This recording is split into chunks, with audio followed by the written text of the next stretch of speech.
Hello, good morning, and welcome to the first of today's two press conferences, which will be given by my friend and colleague, Professor Cortes, on environment and on education. But I want to start the press conference myself because we've been working together on two projects, and we've done so very well over the last few years. And these are the projects at the Mount and at the Northern Defences. As you know, we have very exciting proposals for the Mount. It includes tidying up and cleaning up the whole area, providing an adventure park for younger children, walking trails for those who are not so young. Also, the building at the Mount, the main building, will become a discovery centre where educational and scientific research will be conducted. We also intend to move the wedding registry, the civil registry, up to the Mount, to the Porter's Lodge, which is right at the entrance. And that will allow the use of the other outbuildings for wedding receptions and for events of a similar nature. We also need to have an overnight sleeping area for camping, for youngsters and others who may want to make use of that facility. And a new proposal which we've inserted into the designs for the area includes the provision of a skate park at the Mount. So the Mount will include facilities for a skate park. That project is starting very soon. The tender for clearing the vegetation has gone out to the main contractors, and so it'll be something which we'll be able to do very quickly in the event that the electorate give us a confidence and put us back into government. In relation to the Northern Defences, I think the historical and the heritage value of the site is well known. It is a jewel that we've been uncovering there over the last few years, gradually, on a sort of monthly basis. More than 500 tons of rubbish, mattresses, motorbikes has been cleared from the area. It has exposed a glittering array of defensive fortifications, of tunnels, of galleries, which make up the Prince's Lines, the King's Lines, and the Queen's Lines. And slowly, those clearance works are continuing, but it will allow the site to be developed to its full heritage potential, but also as an open area right at the entrance of town and very near to Casemate. So there will be interpretation panels explaining the role of the defences in the defence of Gibraltar. I mean, Gibraltar would have fallen were it not for those impressive fortifications facing northwards. And it will also allow, apart from the development of the heritage value of the site, the use of the site for other outdoor activities as well, and things like zip lining, for example, and overnight camping have also been looked at. So we're very proud and very happy with those projects in which John and I have been working together extremely well, and we look forward very much to doing that in the future. So I pass you on to John. Thank you, Joseph. I must just comment that it's a pleasure to work in support of Joseph on the project that he's leading. I think having a historian and a naturalist working together in areas like the Mount and Northern Defences is a very good combination. Yeah. So I'm really looking forward to taking these projects forward. My presentation today is two, actually. I'm going to start with part two of the environment. I did part one last week when I mentioned energy, air quality and climate change. Today's more to do with the natural environment and animal welfare and so on. And then the second part will be on education. So if I can just launch straight into the question of animal welfare and dogs, because it's something that a lot of people are anxious about. So for animal lovers like me, I'm a former dog owner. I lost two, one of which was a rescue one, a couple of years ago in close succession. And when that happens to you, you tend to go a while without having another dog. So at the moment I'm looking, I look forward to spending time with Fluffy, which is my grandchildren's dog. So last year, in about a year ago in September, we amended the Animals Act. And the Animals Act brought up to date, and in fact in advance of the UK, a lot of provisions to improve animal welfare. So we extended the offence of cruelty, we introduced things like prohibiting of dolphinaria, but also particularly dealing with animals in distress, giving new powers on enforcement and increasing the fines and the sentences for animal cruelty to up to 5 years in prison. So we took a very, very serious view and worked very closely with animal charities in order to take these laws forward. These were published, they are now law, and they have been welcomed by the animal charities that I've been working very closely with over the last few years. People say, well, what about the dog DNA? It isn't really working. Well, actually, these things take time, but they are working, and some statistics for the first two-thirds or three-quarters of the year, there have been 100 patrols specifically targeting irresponsible dog ownership, because most dog owners are responsible. It's the irresponsible ones that give us all a bad name. There have been 52 fixed penalty notices for dog fouling based on the DNA, so it is working. 10 fines for having no licenses, and now it's over 200 DNA samples have been collected up to August during this year. Obviously, previous years there will have been more. So there are a few things that we are planning. The upgrade of the Alameda dog walking area will happen. We are introducing a dog park in Little Bay, close to the Europa pool, former Nuffield pool. We're going to have smaller dog parks around Gibraltar. And there's been some criticism of the urine wash law, which we introduced in order to have dog owners have to wash down dog urine with an approved liquid. There's been some comment that the 250 mils is too much.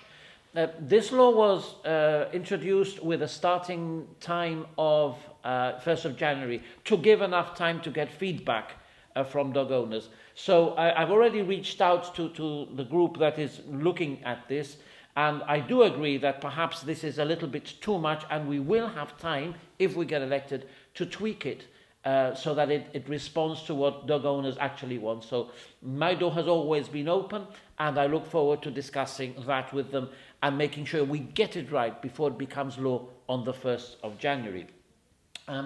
But another thing that I am announcing now is that one of the parks along Queensway will be a dog-friendly park in which dogs will be allowed, and part of the design will include a dog park. So this is Queensway Park 2, which will have the usual lawns and so on, but dogs will be allowed there, and one of the sections will be actually designed to be a specific dog park.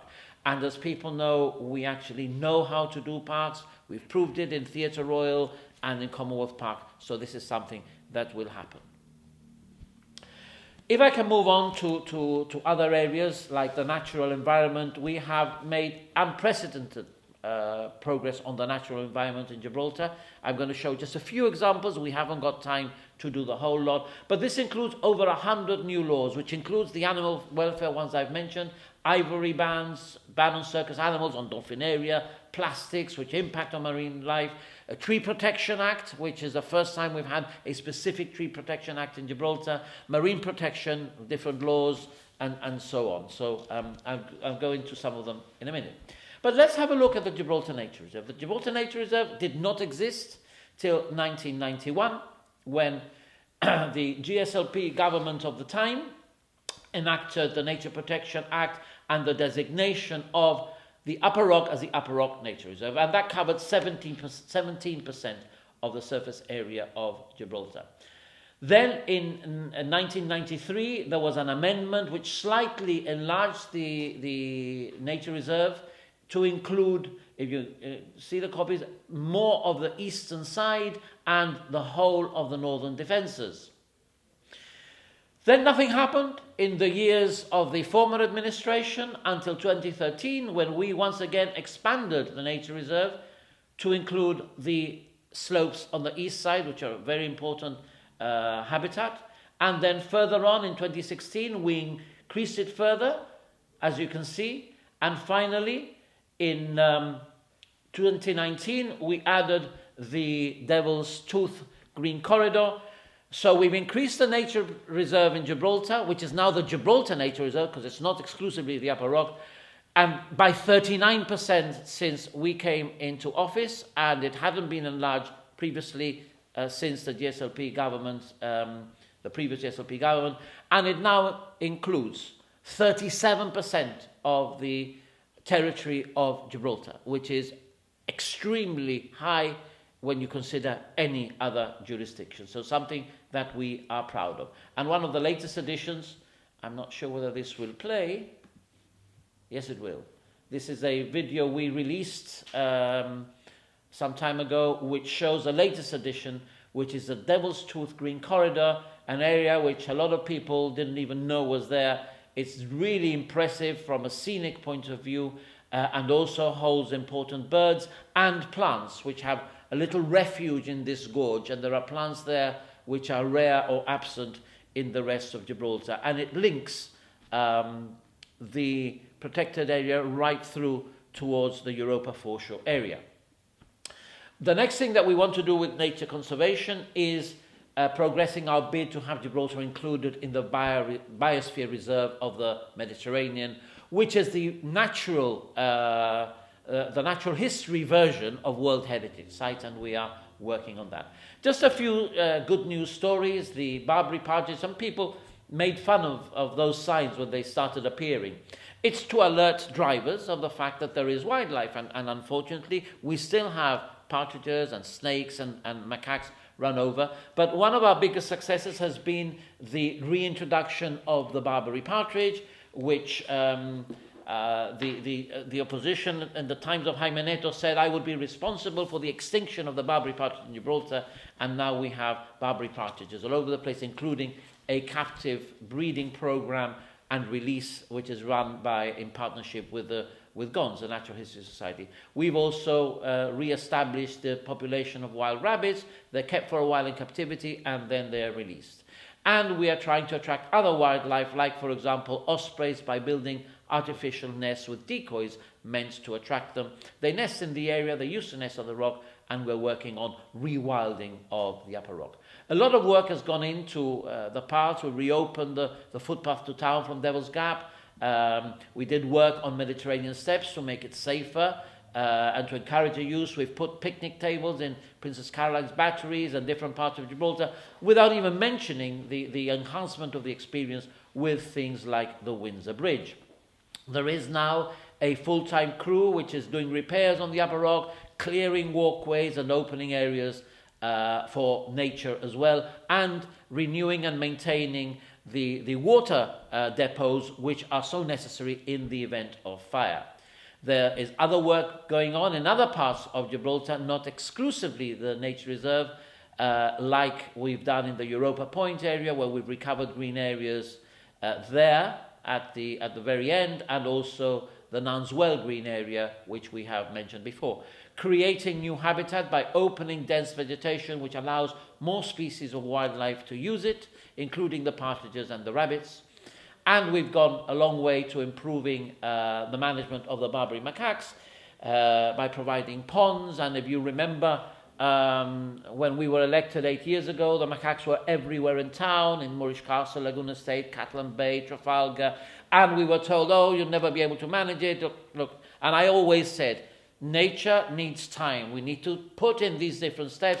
Give us some years and we will get there. And today, occasionally, yes, and it'll happen as long as we have macaques in Gibraltar. Occasionally there will be little groups wandering into built-up areas. But no way have we got the problems we had 8 years ago.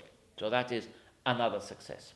We are ensuring that we have habitats in our buildings for bats there on the left and for swifts on the right. The Development and Planning Commission, on which I have the pleasure to sit with Joseph, always requires these to be introduced in absolutely every development, and this is the first time anywhere in the world that this has been done. Nest boxes for falcons up on the tops of tall buildings, and of course our work in the marine reserve. Our live marine camera is extremely popular around the world. We have now got our own diving team, and we've done works, as you know, on artificial reefs and on collection of marine litter. And the Environmental Protection and Research Unit, which we introduced, it didn't exist before we were elected, is now out at sea every day dealing with all sorts of issues at sea, including rescue. They do a lot of rescue of marine mammals, also of birds, which they hand over to the GONS Bird of Prey Unit for release if they've been forced into the sea. And they also tackle illegal fishing. This is, for example, the catch that was confiscated and the equipment confiscated from some illegal Spanish spear fishermen. The catches are, if the fish are dead, clearly they're given to the hospital for them to be able to serve to the patients. If it's other species that are alive, they're released back into the sea. And before I go on to that graph, there's been a lot of talk about fishing incursions and how nothing is being done.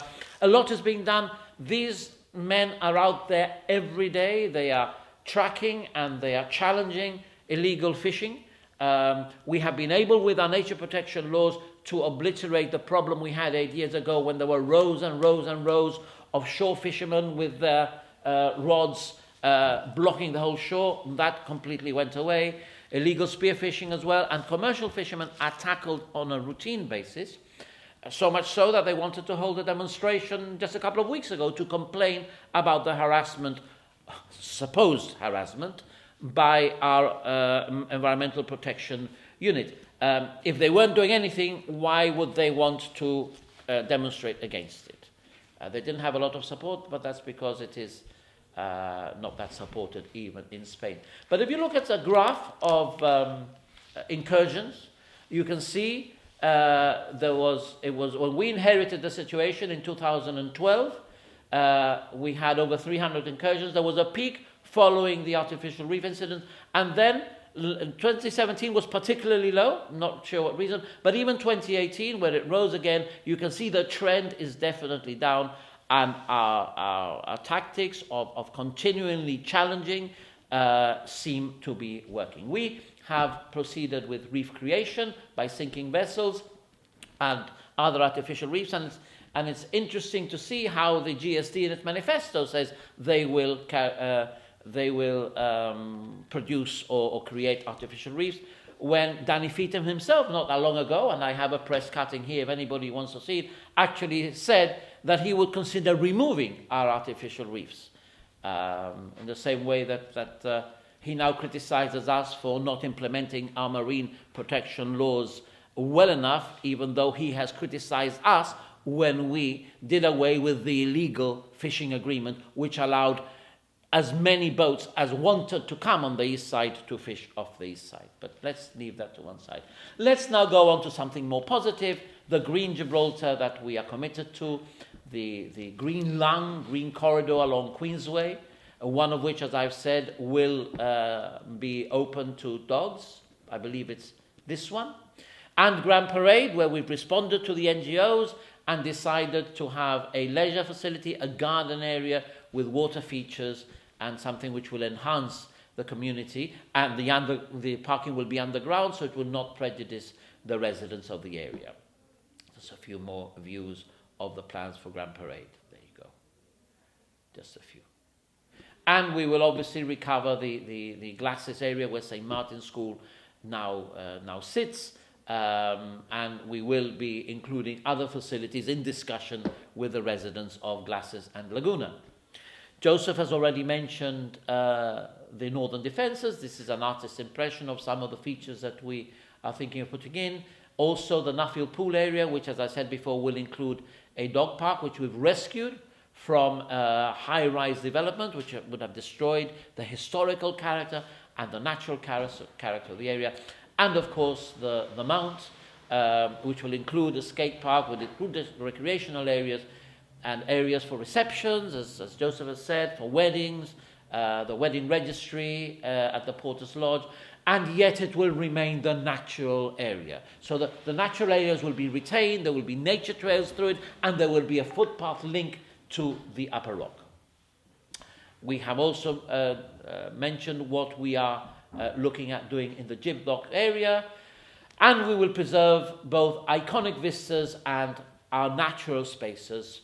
And this is one of the benefits of our project for Victoria Keys, because Victoria Keys, like the reclamation of the 80s, will take pressure away from built-up Gibraltar, from urban Gibraltar, and from natural Gibraltar, so we will be able to carry on growing as an economy and develop in a sustainable manner. It's going to be a very sustainable development, but still retain our vistas and our natural areas and our heritage. Also in our manifestos, the Gibraltar National Park, improvements to beaches, more Upper Rock improvements, cliffside walkarounds, an education centre, nature trails, more trees, introduction of seagrasses, protection of angling sites and cleaning stations for fish, and always working extremely closely with our friends in the NGOs to whom we listen and to whom we respond. And to finish it all, we have a 25-year, which will sit very well with our Green Gibraltar Manifesto, and the people believe that that's just talk. Here is a draft 25-year plan, which has already been shared informally with NGOs, so they know, we know what we're talking about, and we will achieve this Green Gibraltar. So that's it for environment. Thank you very much.